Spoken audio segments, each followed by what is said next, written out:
প্রশ্ন হলো, আমার খালু বহু বছর যাবৎ বিদেশে থাকেন। আমার খালা দেশে আসতে বললেও তিনি আসেন না। এভাবে স্ত্রীর অমতে স্বামী বিদেশে থাকলে কি বিয়ে ভঙ্গ হয়ে যাবে? খালু 15 বছরের বেশি দেশের বাইরে আছেন, এর মাঝে কখনো আসলেও বেশি দিন তিনি থাকেননি। ভাইয়েরা আমার, প্রবাসে 15 বছরের বেশি বা দীর্ঘদিন যদি থাকেন তাহলে বৈবাহিক সম্পর্ক ভাঙবে না, এটা ঠিক। তবে 4 মাসের বেশি কোনো প্রবাসী বিদেশে থাকতে হলে তার স্ত্রীর অনুমোদন বা পারমিশন বা ভিসা লাগবে। প্রবাসীদের প্রবাসে থাকতে হলে 2 ধরনের ভিসা লাগবে। একটা হলো যে দেশে যাবেন সে দেশের ভিসা নিতে হবে, আর বিবাহিত হলে বউয়ের কাছ থেকে একটা ভিসা আলাদা নিতে হবে। বউ যদি বলে ঠিক আছে তুমি 2 বছর পরে আসো, আমি সহ্য করব, তাহলে ঠিক আছে। আর যদি বলে না, তোমাকে ভিসা দেওয়া হলো না, তাহলে আপনি পোর্ট এন্ট্রি 4 মাসের জন্য স্ত্রীর কাছ থেকে ভিসা নেওয়া ছাড়া থাকতে পারবেন। 4 মাস পার হয়ে গেলে বউয়ের ভিসা ছাড়া থাকা যাবে না। তার মানে একজন নারী, তার প্রতি আপনার কর্তব্য আছে। বিয়ে একটা করে বাপমার সাথে তার সংসারে ধরা দিয়ে আপনি চলে গেছেন বিদেশ, কেন? টাকা কামাই করতে। তো বেচারি এখানে স্বামী ছাড়া তার যে দীর্ঘদিন বসবাস করতে হয়, এটা তার জন্য কঠিন এবং এটা তার অধিকারের লঙ্ঘন সুস্পষ্টভাবে। আমরা অনেক নারী অধিকার নিয়ে কথা বলি, এটা নিয়ে দেখবেন হুজুররা ছাড়া আর কেউ কথা বলে না। সেকুলাররা অনেক মিষ্টি মিষ্টি অধিকার নিয়ে কথা বলে, এগুলো নিয়ে তারা কথা বলবে না। কিন্তু ফিকহের আম উসুল বা একেবারে মৌলিক যে নীতিমালা আছে সেটার আলোকে যে কোনো আলেমী আপনাকে বলবে 4 মাসে বেশি স্ত্রী থেকে দূরে থাকতে হলে, স্ত্রী যদি বলেন ঠিক আছে আমাদের সংসারের উন্নতির জন্য আপনি কষ্ট করে বিদেশে থাকবেন, আমি সহ্য করব, সবর করব, থাকতে পারেন। কিন্তু 15-20 বছর হয়ে যাবে, এরপরেও আপনি আসবেন না, আপনার টাকার চাহিদার কোনো শেষ হবে না, আসছি করে ঘুরাবেন, এটা অনুচিত। আবার অনেক ক্ষেত্রে উল্টাটা হয়, স্বামী আসতে চায়, স্ত্রী বলে আরে দেশে এসে কি করবা, ওখানেই থাকো, মাঝে মধ্যে আসলা একটু। উল্টাটাও ঘটে, সেটাও স্বামীর প্রতি অবিচার এবং অন্যায়। মূলত একজন মানুষ তার প্রয়োজনে তিনি দেশে বাইরে যেতেই পারেন উপার্জন করবার জন্য, এটা তো দোষণীয় না। কিন্তু আপনি একজন স্ত্রীর অধিকার লঙ্ঘন করতে পারেন না। এখানে শুধুমাত্র জৈবিক বা শারীরিক অধিকারের বিষয় না, আর অনেক বিষয় জড়িত আছে। এভাবে দীর্ঘদিন প্রবাসে থাকার ফলে, বিশেষ করে বিয়ে করেই যখন চলে যায়, এই বেচারি স্বামীর বোন, মা, তারপরে স্ত্রীর যে শ্বশুর শাশুড়ি এবং আরও যে নিকটাত্মীয় লোকজন আছে, তাদের দ্বারা অনেক সময় টর্চারের শিকার হয়, জুলুমের শিকার হয়, কারণ স্বামী নেই। আর স্বামী দূরে থাকার কারণে মা কান পড়া দেয়, ভাইয়ে কান পড়া দেয়, বোনে কান পড়া দেয়, আবার বয়ে শ্বশুর শাশুড়িদের বিরুদ্ধে, ভাই বোনদের বিরুদ্ধে কান পড়া দেয়। বেচারা ওখানে বসে একবার এদিকে আবার এদিকে ছটফট করতে থাকে। তো এটা কোনো জীবন আসলে না। এই জন্য আমি সবসময় বলি, প্রবাস জীবন কাটাতে হলে বিয়ের আগে কাটায় ফেলান। 2 বছর, 10 বছর না, 20 বছর থাকেন, অসুবিধা নেই। বিয়ে করে ফেলছেন, এখন বউয়ের সাথে থাকবেন, আর নাহলে বউরে নিয়ে যাবেন, 2টার একটা। আর যদি নিতে না পারেন তাহলে ঠিক আছে, ঋণ আছে, দেনা আছে, ঘরবাড়ি করা দরকার, যত তাড়াতাড়ি সম্ভব শেষ করে তারপরে চলে আসেন। এটাই হলো শরিয়ার নির্দেশনা। তবে এর কারণে বিয়ে যে ভেঙে যায় তা কিন্তু না। আপনার ভিডিওতে ইউটিউবাররা অতিরঞ্জিত ইফেক্ট ব্যবহার করেন, এতে অনেক মা বোন ছোট মানুষরা ভাবেন আপনি লিপস্টিক ব্যবহার করেন, যে সেটা আমার খুব খারাপ লাগে। এর সকল কমন সেন্সহীন ইউটিউবারদের কিছু বলুন। কি বলবো ইউটিউবাররা তোমাদেরকে? অনেক ইউটিউবাররা আছেন আসলে এই কাজগুলো করেন, খুবই গর্হিত, খুবই নোংরা এবং খুবই বাজে একটা জিনিস। অনেক সময় জামার কালার চেঞ্জ করে ফেলে, নানা রকমের এডিট করে নানা রকমের বাজে আপনার অবস্থা তৈরি করে, এবং উল্টাপাল্টা থাম্বনেল, এটা তো আছেই। তো ইউটিউবাররা শুধুমাত্র ওয়াজ বেচা খাইয়েই গেল, কিন্তু ইমান আমল নিয়ে যেতে পারলো না, এরকম ইউটিউবাররা। তবে সবাই একরকম না, ভালো মানুষও আছে। তো আল্লাহ তাআলা তাদেরকে হেদায়েত দান করুন। তাদেরকে আমরা সবসময় নিষেধ করি আল্লাহকে ভয় করার জন্য, তারা যেন আল্লাহকে ভয় করেন। এবং এই জিনিসটা তো আসলে আমাদের হাতে না, কারণ ইউটিউবাররা তো অগণিত, কয়জনকে আমরা চিনি, যাদেরকে আমরা চিনি না তারা তাদের মতো করে। এরপরে প্রশ্ন হলো, আমাদের মধ্যে অনেকে নামাজের জামাতে প্রথম বা দ্বিতীয় রাকাতে ধরার জন্য তাড়াহুড়ো করে প্রথম তাকবীর কোনো রকম দিয়েই রুকুতে চলে যায়, এভাবে কি নামাজের প্রথম বা দ্বিতীয় রাকাত সঠিকভাবে আদায় হবে? দরকারি প্রশ্ন। আপনি মাসবুক হয়েছেন, অর্থাৎ জামাত শুরু হয়ে গেছে, তারপরে এসে আপনি শামিল হয়েছেন। এরকম অবস্থায় জামাতে এসে সামিল হওয়ার জন্য তাড়াহুড়া করা, দৌড়াদৌড়ি করা উচিত না। নবী করিম সাল্লাল্লাহু আলাইহি ওয়াসাল্লাম বলেছেন, জামাত শুরু হয়ে গেলে তুমি যদি পরে আসো, ফামশু আলাইকুম বিসাকিনাহ, তাহলে তুমি এমনভাবে হেঁটে হেঁটে মসজিদে আসবে যেন স্থির শান্তভাবে আসো। অর্থাৎ অতিরিক্ত তাড়াহুড়া ছাড়া, একটু হালকা জোরে হাঁটলেন সেটা ভিন্ন কথা, কিন্তু আপনি দৌড়াদৌড়ি করবেন না। এখন কত হলো, তাড়াহুড়া করে যদি না করি তাহলে তো 1-2 রাকাত ছুটে যাবে। তো নবীজি বলেছেন 1 রাকাত ছুটে গেলে 2 রাকাত ছুটে গেলে পরে পড়বা। ফামা আদরাকতুম ফাসাল্লু ওয়া মা ফাতাকুম ফাতিম্মু, যেটা ছুটে যাবে সেটা পরে পড়বা, সমস্যা কি? তাড়াহুড়া করা যাবে না। আমরা অনেকে তাড়াহুড়া করে আসি, এটা অনুচিত। এটা নামাজের প্রতি যে আমাদের গাম্ভীর্য থাকা উচিত সেটার খেলাফ, কারণ নামাজের আগে খুবই স্থিরভাবে আসতে হয়। এখন প্রশ্ন হলো যে এসে আল্লাহু আকবার বলেই রুকুতে চলে গেলাম, অসুবিধা আছে কিনা? উত্তর হলো না, এটাতে অসুবিধা নেই। ওই রাকাত আপনি পেয়ে গেছেন, আল্লাহু আকবার বলে সাথে সাথে আপনি কি করলেন? রুকুতে চলে গেলেন। প্রথম তাকবীর যেটা আল্লাহু আকবার, এটা বলা ওয়াজিব, এটা না বললে নামাজ হবে না। পরবর্তী যে তাকবীরগুলো, এগুলো হলো কি? সুন্নাত। এগুলো কোনো ছুটে গেলে অসুবিধা নেই। অতএব প্রথম তাকবীর তাহরিমা যেটা আল্লাহু আকবার বলেই রুকুতে চলে গেলেন, সুবহানাকাল্লাহ পড়লেন না, ইমামকে রুকুতে পেলেন, ডাইরেক্ট আপনি আল্লাহু আকবার রুকুতে চলে গেলেন, তাতে আপনি ওই রাকাত পেয়েছেন, গণ্য করা হবে। তবে এক্ষেত্রেও হুলস্থুল করা উচিত না। আমরা কোকাকোলা বয়কট করেছি এই জন্য যে এটা ইহুদিদের পণ্য, আর ইহুদিরা মুসলমানদের ক্ষতি করে, হত্যা করে ফিলিস্তিনিদের। তাহলে প্রশ্ন হলো, ফেসবুক ইউটিউবও তো খ্রিস্টানদের তৈরি করা, খ্রিস্টানরাও তো মুসলমানদের ক্ষতি করছে, তবে ফেসবুক ইউটিউব চালালে তার মাসালা কী হবে? ফেসবুক ইউটিউব বা এই সমস্ত সোশ্যাল মিডিয়াগুলোর পেছনে ইহুদিদের আপনার মালিকানা, তাদের ভূমিকা, তাদের প্রচেষ্টা আছে। এই যে বিষয়গুলো, এগুলোকে অনেকে তুলে ধরেন এবং দুইটাকে তুলনা করেন, কম্পেয়ার করেন সবসময়, যে ভাই ইহুদিরা তাদের পণ্য ওইটা বয়কট করছেন কিন্তু সোশ্যাল মিডিয়া বয়কট করেন নাই কেন? এর উত্তর হলো, দেখেন, আপনি একজন আপনার বিরুদ্ধে শত্রুতা করতেছে, শত্রুতা করা দেখে তার দোকান থেকে মাল কিনেন না। যে আমার বিরুদ্ধে শত্রুতা করে, আমার বাবার বিরুদ্ধে মামলা দেয়, আমারে মারতে আসে, আমার ভাইরে খুন করছে, আমার বোনরে খুন করছে, এরকম ব্যক্তির দোকান থেকে কি আপনি মাল কিনবেন? না খাই থাকলে তো কিনবেন, পারলে আরেক দোকান দিয়ে কিনবেন, ওর দোকান দিয়ে কিনবেন না, তাই না? এখন সে যদি আপনার দিকে একটা ঢেল মারে, এটা ইট মারলো আপনার দিকে, আপনি ওই ইটটা ধরে ফেললেন, ধরে আবার তার দিকে মারলেন, তাইলে এইটা কি তার ইট ব্যবহার করলেন নাকি তার ইট দিয়ে তারে মারলেন? এখন কেউ যদি বলে, ভাই ওই লোকটা আপনার ভাই বোনরে হত্যা করছে, আপনাদের বিরুদ্ধে শত্রুতা করে, এই জন্য তার দোকান থেকে মাল কিনেন না, এখন সেই ইট মারছে আর ইটটা তো ঠিকই ধরে নিলেন, এই যুক্তিটা কি খাটবে? এটা কোনো সঠিক যুক্তি?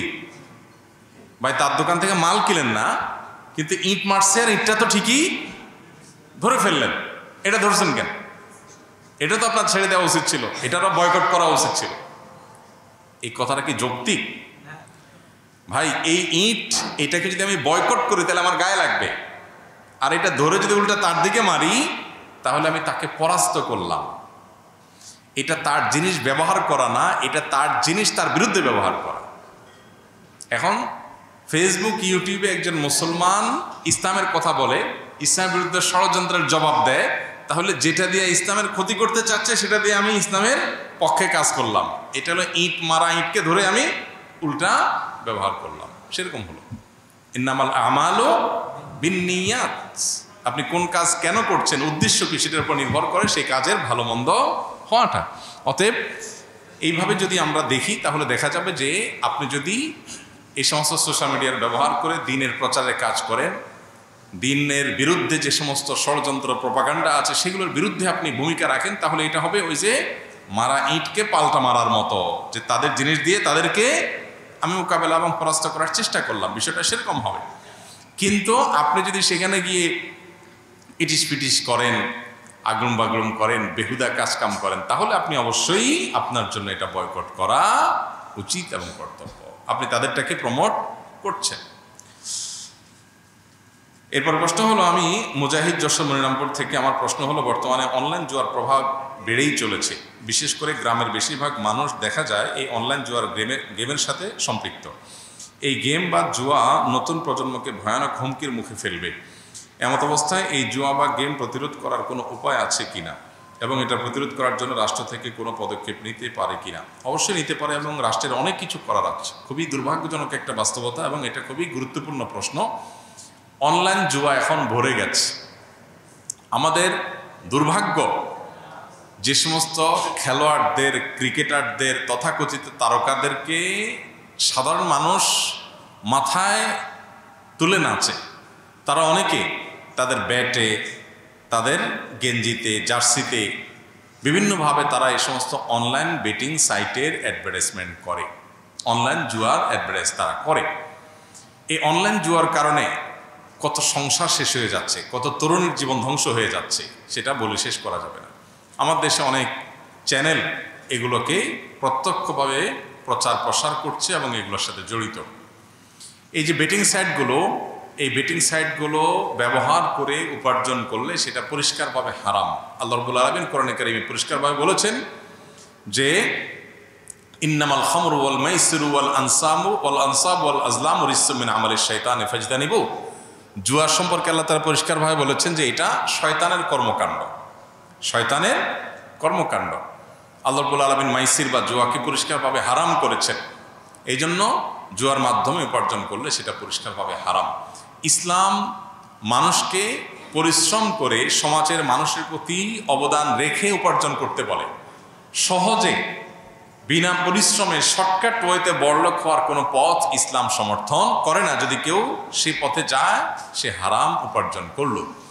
যারা জুয়ার ব্যবসা করে, বড় বড় ক্যাসিনো, বড় বড় বেটিং সাইটগুলো যারা ডেভেলপ করে, এরা ডেভেলপাররা সাধারণত তারাই লাভবান হয়। মানুষকে দেখায়, ভাই 10 টাকায় 40 লাখ টাকার মালিক হয়ে যাবেন, হ্যাঁ, এক দানে আপনি বড়লোক হয়ে যাবেন। এই দেখায় দেখায় হাজার হাজার মানুষের কাছ থেকে নিয়ে গুটি কতেক মানুষকে হয়তো কিছু টাকা দিল, আর বাকি সব টাকাগুলো তারা নিয়ে গেল। এটা স্পষ্ট প্রতারণা। আর এরকম শর্টকাট পদ্ধতিতে বা সংক্ষিপ্ত রাস্তায় বড়লোক হওয়ার কোনো পথ ইসলাম সমর্থন করে না। এই জন্য আপনি কোথাও সুপারিশ করে দিলেন যে ভাই অমুক ডাক্তারের কাছে দেখান, শুধু একটু বলে দিলেন, বা অমুক জায়গায় গিয়ে একটু টেস্টগুলো করান, আর আপনি পার্সেন্টেজ দিলেন, এটা কি ইসলাম হারাম বলে? কারণ এখানে কোনো পরিশ্রম নাই, আপনি মিনিমাম পরিশ্রমটুকুও করেন নাই। তো যার কারণে এই জুয়ার মাধ্যমে শর্টকাট পদ্ধতিতে ধনী হওয়ার রাস্তা হারাম এবং এটার বিরুদ্ধে রাষ্ট্রের অনেক কিছু করার আছে। আমরা সামাজিকভাবে এটার বিরুদ্ধে সচেতনতা তৈরি করতে হবে। আমাদের তরুণরা এবং বিভিন্ন বয়সের মানুষেরা আজকাল সস্তা উপার্জনের পথে নামছে, যে ওই অ্যাপটা ডাউনলোড করেন, এতজনরা এঙ্গেজ করেন, এটা করেন, সেটা করেন, এতে আপনি উপার্জন করবেন। এগুলোও কিন্তু এই সস্তা এবং সহজে বড়লোক হওয়ার পথ, যেগুলো পরিষ্কারভাবে গুনাহ এবং নাজায়েজ। বহু মানুষ পথে বসে গেছে ক্যাসিনো এবং জুয়ার সাথে সম্পৃক্ত হয়ে এই আসক্তির কারণে বহু ধনী মানুষ রাস্তার ভিখারি হয়ে গেছে। আল্লাহ তাআলা এমনি এমনি হারাম করেননি, কিন্তু তারপরে এটাকে আমরা ছাড়তে পারি না। আত্মীয়তার সম্পর্ক ছিন্ন হয়ে গেলে আবার পুনরায় আত্মীয়তার এই বন্ধনকে ভালো করার উপায় কি আছে? থাকলে কিছু উপদেশ বা উপায় বলুন। আত্মীয়তার সম্পর্ক ছিন্ন করলে আত্মীয়তার সম্পর্ক জোড়া দিতে হবে, খুব সহজ। ছিন্ন করলে জোড়া দেওয়ার সিস্টেম কি? আপনি তার সাথে সালাম দিবেন, যোগাযোগ করবেন, তার সাথে কথা বলার চেষ্টা করবেন। হ্যাঁ, তার পক্ষ থেকে যদি কোনো রেসপন্স না আসে, হতে পারে যে তিনি আপনাকে বয়কট করেছেন, তাহলে সেক্ষেত্রে আপনি আপনার চেষ্টাটা করলেন, আপনি সালাম দিলেন, কথা বললেন, আল্লাহর কাছে আপনি দায়মুক্ত হয়ে গেলেন। ব্যাপারটা এরকম না যে তিনি অভিমান করে আসেন, আপনি তাকে অভিমান ভাঙাইতেই হবে, এরকম আরেকজনের বিষয়টাকে আপনার ঘাড়ে ইসলাম চাপায় নাই। আপনার যেটা দায়িত্বের মধ্যে সেটা পালন করবেন। সেটা কি? তাকে সালাম দিবেন, তার জন্য দোয়া করবেন, তার কল্যাণকামী হবেন, তার খোঁজখবর নেওয়ার চেষ্টা করবেন। হ্যাঁ, যদি আত্মীয়ের কোনো হক নষ্ট করেন এবং সেজন্য তিনি অভিমান করেন, তাহলে সে অভিমান আপনাকে ভাঙাইতে হবে। কারণ নবী করিম সাল্লাল্লাহু আলাইহি ওয়াসাল্লাম বলেছেন, সেদিন আসার আগে আগে তোমাদের মধ্যকার বিবাদগুলোকে মিটায় নাও, পরস্পরের অধিকারগুলো মাপ চেয়ে মিটমাট করে নাও, বা অধিকারগুলো আদায় করে মিটমাট করে নাও। যেদিন কেউ কারোর কোনো ছাড় দিবে না। আত্মীয়দের প্রতি যদি কোনো অবিচার করে থাকেন, অপমান করে থাকেন, তাহলে তিনি মনে কষ্টে আছেন, হাতে ধরে পায়ে ধরে যেভাবেই হোক বিনয়ের সাথে দুঃখ প্রকাশ করে সরি বলে ক্ষমা চেয়ে আপনি এটা মিটমাট করে নেবেন। ইনশাআল্লাহ বিদিল্লাহ তার মুক্ত হয়ে যাবেন। অনেক সময় দেখা যায় আত্মীয় অহেতুক ঘাটতাড়ামি করে, কোনো যৌক্তিক কারণ ছাড়াই উনি অভিমান করে আসেন। তাহলে আপনার দায়িত্ব কি? সালাম দিবেন, খোঁজখবর নেবেন, কথাবার্তা বলার চেষ্টা করবেন। তিনি চেষ্টা করছেন না বা তিনি বলছেন না, রেসপন্স করছে না, দায় তার, আপনার দায়িত্ব শেষ। এরপর প্রশ্ন হলো, রিয়া মুক্ত ইবাদত বা মানুষ দেখানো কাজকর্ম থেকে নিজেকে হেফাজত করতে পারি কিভাবে? যখন কোনো ভালো কাজ করি তখন যদি মানুষ দেখানো মনোভাব তৈরি হয় তাহলে এটা থেকে মুক্ত হতে পারি কিভাবে? আমরা কোনো ভালো কাজ যখন করব, কোনো নেকামল যখন করব, তখন আমাদের যদি নেকামল করার আগে থেকে নিয়ত থাকে যে আমি কাজটা করলে কেউ যেন দেখলে আমারে ভালো বলবে, তাহলে এটা রিয়া এবং গুনাহ। আর যদি নেকামল করার পরে মানুষকে গল্প দিয়ে মানুষের কাছে ভালো সাজার চেষ্টা করেন, সেটাও রিয়া, গুনাহ। আর যদি এমন হয় যে ভালো কাজ করার সময় আপনি কেউ দেখুক সেটা আশা করেন নাই, কিন্তু কেউ দেখে গেছে, এরকম হয় যে তাহাজ্জুদের সময় উঠছেন, কেউ একজন দেখে গেছে, দান করছেন কাউকে দেখানোর উদ্দেশ্যে না, কিন্তু এটা জেনে গেছে মানুষ, জেনে মানুষকে বলছে, আপনাকে বলতেছে, ভাই মাশাআল্লাহ আপনি তো দানশীল মানুষ। আপনি দেওয়ার পর মানুষ জেনে গেছে, আপনি ইচ্ছাকৃত জানা নাই। এখন যে মানুষ আপনাকে বাহবা দিচ্ছে, একটু পাম্পট্টে দিচ্ছে, এটাতে আপনার কাছে ভালো লাগতেছে, এর ফলে আপনার গুনাহ হবে না। তবে এখানেও নিজের নফসকে নিয়ন্ত্রণ করার চেষ্টা করতে হবে যে আমি আসলে আল্লাহর জন্য দান করেছি, এরা আমাকে প্রশংসা করলেও কিছু আসে যায় না, না করলেও কিছু আসে যায় না। আমি আল্লাহর কাছ থেকে আজর আশা করি, ইন আজরিয়া ইল্লা আল্লাহ, আল্লাহর কাছে শুধু আশা করি, সেটা আমি করব। কিন্তু যদি কেউ নেকামল করা অবস্থায় দেখে ফেলে, দেখার ফলে আপনার কাছে ভালো লাগা কাজ করছে, এটাতে আপনার কোনো দায় নাই, কারণ এখানে আপনি ইচ্ছাকৃত তাকে দেখাতে চান নাই। এরপর প্রশ্ন হলো, আমি হিফজ শেষ করেছি দীর্ঘ কষ্টের পর। কথা ছিল কিতাব বিভাগে বাসা থেকে আসা যাওয়া করে পড়ব, কিন্তু পরে আবার হোস্টেলে আমাকে পাঠানো হয়। হোস্টেলে কষ্ট সহ্য না হওয়ায় কয়েকবার পালিয়েছিলাম, আবার কিছু ভুলও করেছিলাম, যার জন্য ক্ষমাও চেয়েছি, তারাও মাফ করে দিয়েছেন। এখন বাসা থেকে পড়ছি, কিন্তু বাবা মা আমার প্রতি আগের মতোই রাগ দেখান এবং দীর্ঘ 1 বছরেরও বেশি কথা বলেন না। আর আত্মীয়দের কাছে আমার ভুলগুলো বলেন, আমাকে অন্য ভাই বোনদের মতো দেখেন না স্বাভাবিকভাবে। এই পরিস্থিতিতে আমার করণীয় কি? এগুলো আমার উপরে জুলুম হচ্ছে কিনা? মাদ্রাসার ছাত্রদের, আবাসিক যারা থাকেন, অনেকের এসব দুঃখ আছে। অনেক অভিভাবক বাচ্চাদের প্রতি জুলুম করেন। কোনো বাচ্চা, কোনো ছেলে মেয়ে ছোটোবেলায় ভুল করেছে, সারা জীবন সেটা বলে বেড়ানো, অন্যদের সামনে তাকে লজ্জা দেওয়া, এটা পরিষ্কারভাবে তাদের অধিকার লঙ্ঘন করা। আমরা অনেকে মনে করি মা বাপ হয়েছি মানেই হলো 7 খুন মাফ, বাচ্চার ব্যাপারে যা খুশি তা করবো। জি না, বাচ্চারও হক আছে, অধিকার আছে। হুকুকুল আবওয়াইন যেরকম আছে, হুকুকুল ওয়ালিদাইন যেরকম আছে, হুকুকুল আওলাদ ওয়াল আবনা ওয়াল বানাতও আছে। বাবা মার হক, তাদের অধিকার যেরকম আছে, আবার সন্তানেরও কি আছে, অধিকার আছে বাবা মার প্রতি। অতএব সেই অধিকারগুলো বাবা মাকে আদায় করতে হবে। এর ভিতরে একটা হলো, সন্তানকে আপনি শয়তানের প্ররোচনা আপনি নানাভাবে তাকে অপমান করবেন, এর অধিকার নাই। যে 1 বছর কথা বলা হচ্ছে না, গুনাহ। 3 দিনের বেশি কোনো মানুষের সাথে রাগ করে কথা বলা বন্ধ করা জায়েজ নাই।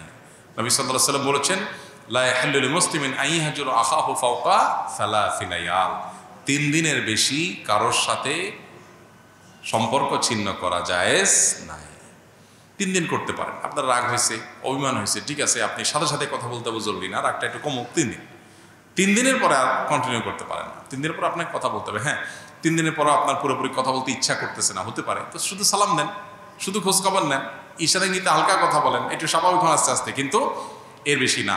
দেখুন, ইসলামের সৌন্দর্য এই জায়গাটাতে যে ইসলাম চায় একটা সমাজ মিলেমিশে সবাই সমান্তরালভাবে সেখানে সুখে শান্তিতে বসবাস করুক। বিচ্ছিন্নতাকে ইসলাম কোনোভাবে অনুমোদন করে না।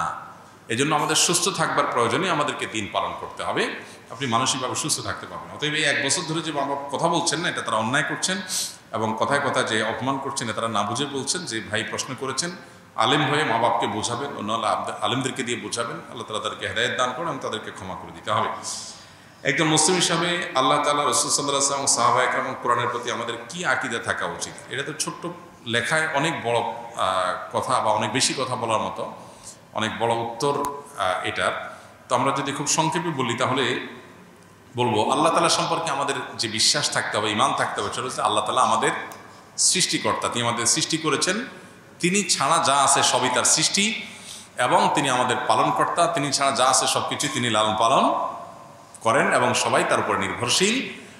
আর তিনি এক, তার কোনো শরিক নাই, পার্টনার নাই, তিনি কারোর মুখাপেক্ষী না। তিনি যা চান তা অটোমেটিক হয় এবং তার কোন বললেই সাথে সাথে হয়ে যায়।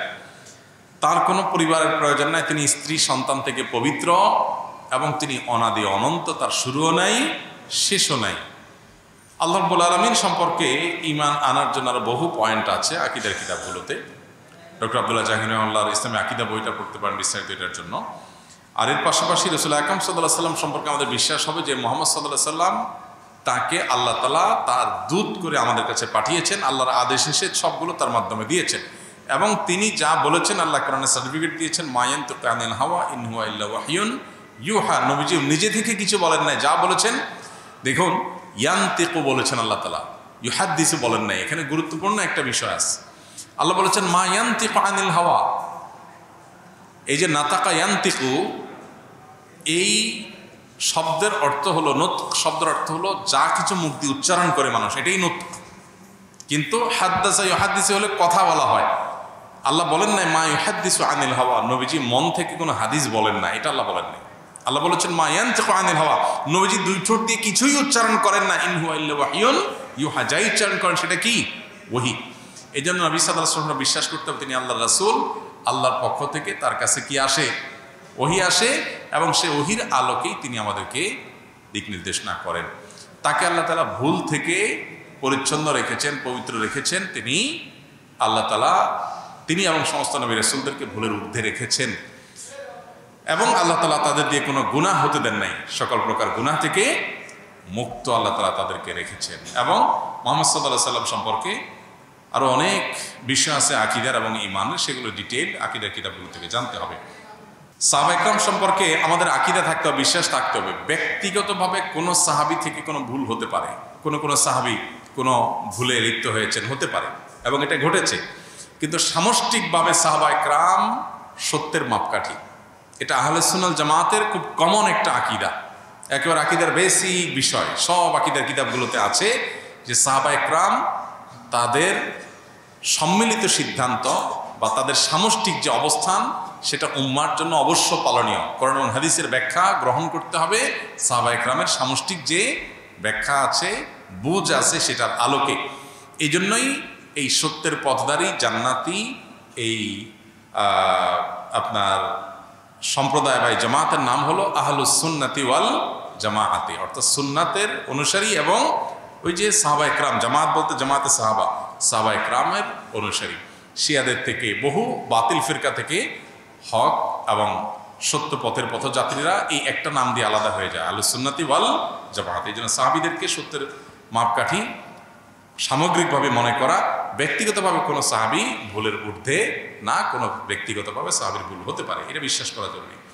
সেই সাথে কোরআনে কারীমের প্রতি আমাদের আকীদা হতে হবে যে কোরআন আল্লাহ তাআলার দেওয়া মহাগ্রন্থ, এটা কালামুল্লাহ, আল্লাহর কালাম, গায়রু মাখলুক, এটা কোনো সৃষ্টি না, অন্য দশটা সৃষ্টির মতো সৃষ্টি না, এটা আল্লাহ তাআলার কালাম, আল্লাহ তাআলার কথা। এর প্রত্যেকটা হরফ, প্রতিটা অক্ষর আল্লাহর দেওয়া, অতএব এটা পরিপূর্ণভাবে মনে প্রাণে বিশ্বাস করতে হবে। মুসলিম সমাজে কাদিয়ানীদের অবস্থান সম্পর্কে ইসলামের দৃষ্টিভঙ্গি কি? মুসলিম সমাজে যদি কাদিয়ানীদের যে বিশ্বাস আছে সে বিশ্বাস কেউ পোষণ করে, তাহলে সে নিজেকে মুসলমান দাবি করার কোনো কারণ নাই।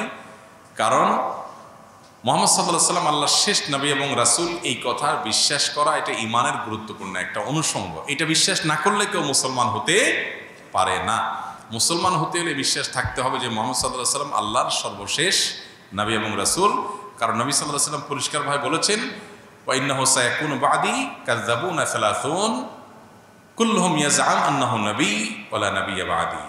আবু দাউদে বর্ণিত হাদিসে নবীজি বলেছেন, আমার পরে 30 জন মিথ্যাবাদী পৃথিবীতে আসবে, যারা নিজেদেরকে নবী দাবি করবে। এরা সবাই মিথ্যাবাদী, তারা নিজেদেরকে নবী মনে করে, অথচ আমার পর আর কোনো নবী আসবে না। নবীজি বলেছেন যে অন্য নবীদের চাইতে আল্লাহ তাআলা আমাকে 6টা বিশেষত্ব দিয়েছেন। নবীদের একটা হলো যে ওয়াখুতিমা বিয়ান নবিয়্যুন, আমার মাধ্যমে নবীদের ধারাকে আল্লাহ তাআলা শেষ করেছেন, আর কোনো নবী আসবে না। এই জন্য গোটা পৃথিবীর সমস্ত উলামায়ে কেরাম একমত যে মুহাম্মদ সাল্লাল্লাহু আলাইহি সাল্লামকে রাসূল হিসেবে বিশ্বাস না করলে যেরকম মুসলমান থাকবে না, তাকে শেষ রাসূল মনে না করলেও মুসলমান থাকবে না। এই জন্য ভারতের গুরুদাসপুর জেলার কাদিয়ান নামক গ্রামে গোলাম মোহাম্মদ কাদিয়ান নামে যে লোক জন্মগ্রহণ করেছে, ইংরেজদের সেবাদাস হিসেবে তার নিজের বক্তব্য অনুযায়ী ছিল, সেই লোকের দাবি হলো যে সে বলেছে যে কাদিয়ান নামক জায়গায় আল্লাহ তাআলা, খোদা তাআলা তার রাসূল প্রেরণ করেছেন, এটা তার বক্তব্য। তো এইরকম বিশ্বাস যারা রাখে তারা কাফের, তারা অমুসলিম, সাধারণ অমুসলিম না, তারা জিন্দিক। জিন্দিক বলা হয় যারা নিজেদেরকে মুসলমান বলে পরিচয় দেয়, মূলত তারা কাফের। কুফরিকে তারা লুকাবার চেষ্টা করে এবং কুফরি আকীদা লালন করে মুসলিম নাম দিয়ে মানুষকে প্রতারিত করে। এদেরকে জিন্দিক বলা হয়। এরা সেই টাইপের জিন্দিক, খুব ভয়াবহ রকমের কাফের। ইসলামী দণ্ডবিধিতে সবচেয়ে কঠোর শাস্তি এই জিন্দিকের জন্য রাখা হয়েছে।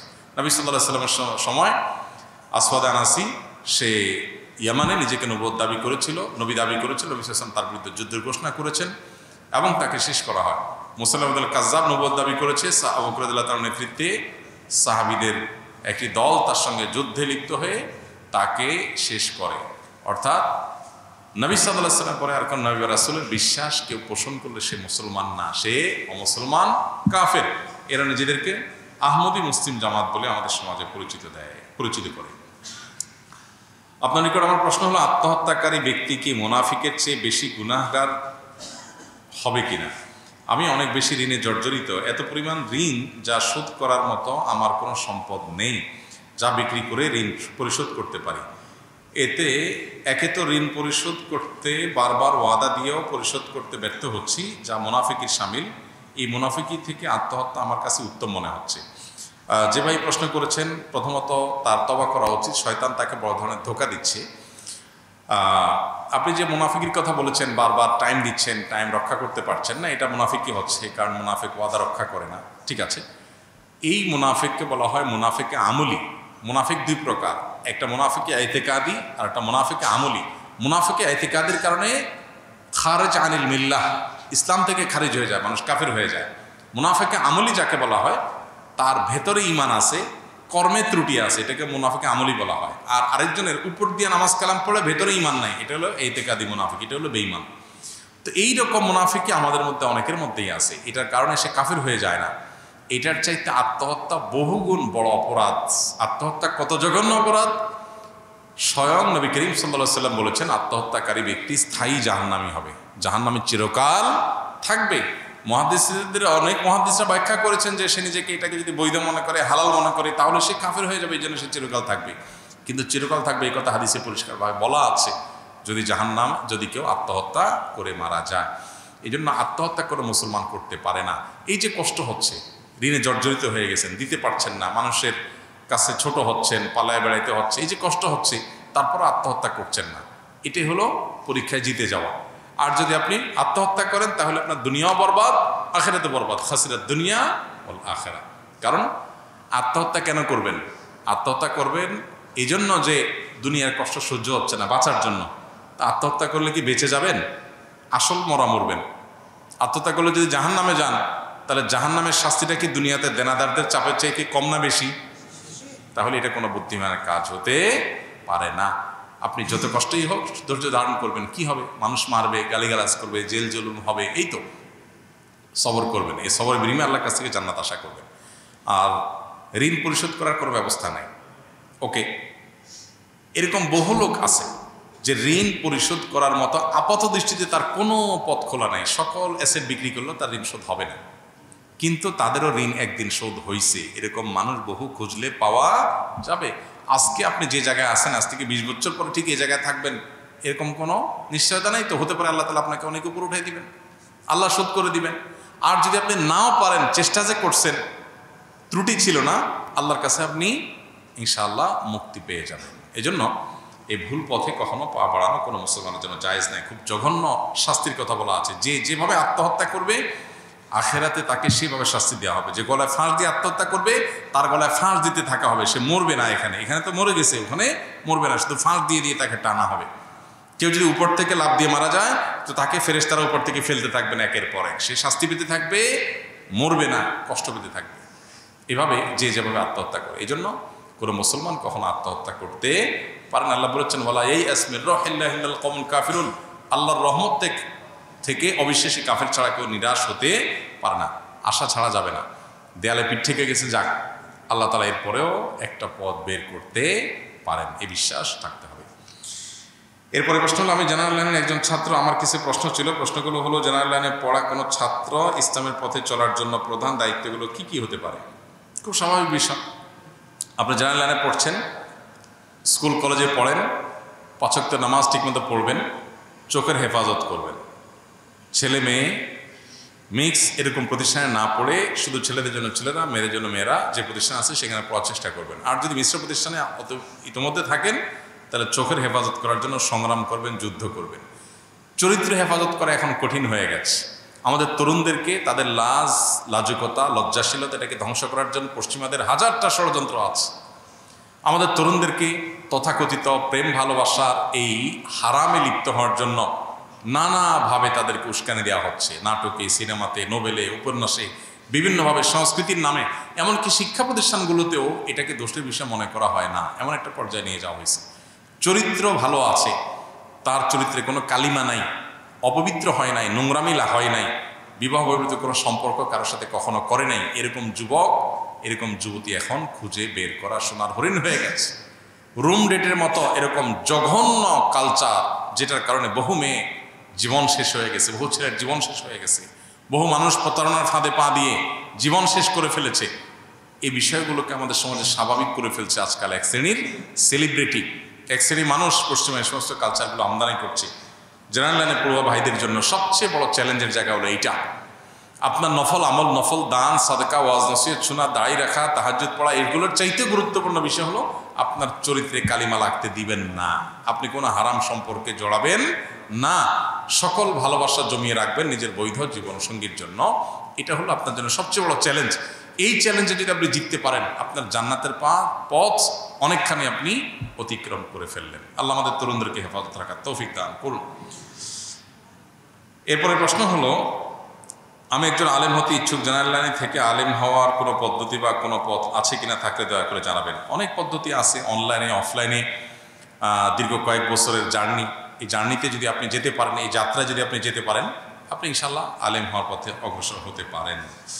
আমি হাউজিং এলাকায় একটি মাদ্রাসা চাকরি করি। আমি এতদিন পর্যন্ত এইভাবে জানতাম যে মৃত ব্যক্তির জন্য দোয়া করে খাওয়া হারাম, কিন্তু সম্প্রতি আমাদের মাদ্রাসার মোহতামিম সাহেব বলেছেন এটি হারাম নয়, বরং মাকরুহ। তিনি বলেছেন পরিস্থিতির কারণে বা প্রয়োজনে এটা করা যেতে পারে। আমার জানতে ইচ্ছা করছে শরীয়তের দৃষ্টিতে আসলে মৃত ব্যক্তির জন্য দোয়া করে খাওয়া ও খাওয়ানোর হুকুম কি? এটা কি হারাম নাকি মাকরুহ নাকি অন্য কোনো পর্যায়ে পড়ে? অনুগ্রহ করে কোরআন হাদিসের ফিকহের আলোকে বিষয়টি ব্যাখ্যা করে উপকৃত হবে ইনশাআল্লাহ। ভাইরা আমার, এটা একজন আলেমের প্রশ্ন, বোঝাই যাচ্ছে মাশাআল্লাহ। তো আলেম নিজেই জানেন যে, এবং যেটা বলেছেন তিনি সেটা সঠিক বলেছেন যে কোনো মানুষ মৃত মানুষের জন্য দোয়া করে তার জন্য বিনিময় গ্রহণ করা বা মুর্দার জন্য কোনো কিছু করে যেটা আমাদের কর্তব্যের অংশ, যেটা পরকালীন বিষয়, এটার জন্য পারিশ্রমিক গ্রহণ করা নাজায়েজ। এখন পরিশ্রম হিসাবে খাবার হতে পারে, দোয়া করার পরে খাইতে দিছে, এটা এক রকমের পারিশ্রমিক। ক্যাশ টাকা দিছে, এটা এক রকমের পারিশ্রমিক। কোরআন খতম করে টাকা পয়সা নেওয়া, কোনো মুর্দার জন্য দোয়া করে খতম পড়ে টাকা পয়সা নেওয়া বা কোনো পারিশ্রমিক নেওয়া, এটা পরিষ্কারভাবে হারাম। এবং এটা হারাম হওয়ার ব্যাপারে বহু ফতোয়া ওলামা ইকরামের আছে, এবং এরপরে তেমন কোনো ভিন্ন মত করবার কোনো সুযোগ নাই। মুর্দার জন্য দোয়া করা আমাদের কর্তব্য, আমরা করব, কিন্তু এর জন্য পারিশ্রমিক নেব না। পারিশ্রমিক নেওয়া জায়েজ আছে দুনিয়াবী বিষয়। একজনের ব্যবসার জন্য দোয়া করলেন, একজন অসুস্থ তার সুস্থতার জন্য দোয়া করলেন, এগুলোর জন্য পারিশ্রমিক নেওয়া জায়েজ আছে। হ্যাঁ, মাদ্রাসার মোহতামিম সাহেবের মাসালা তো বলে লাভ নাই, মোহতামিম সাহেবদের কাছে তো সবই হালাল। সব মোহতামিম সাহেব না, অনেক মোহতামিম সাহেব আছেন ঘুরায় গাড়ায় এটাকে হালাল করে ফেলেন। আল্লাহ তাআলা তাদেরকে হেদায়েত দান করুন। আমাদের উচিত হবে তাকওয়ার উপরে অটল অবিচল থাকা।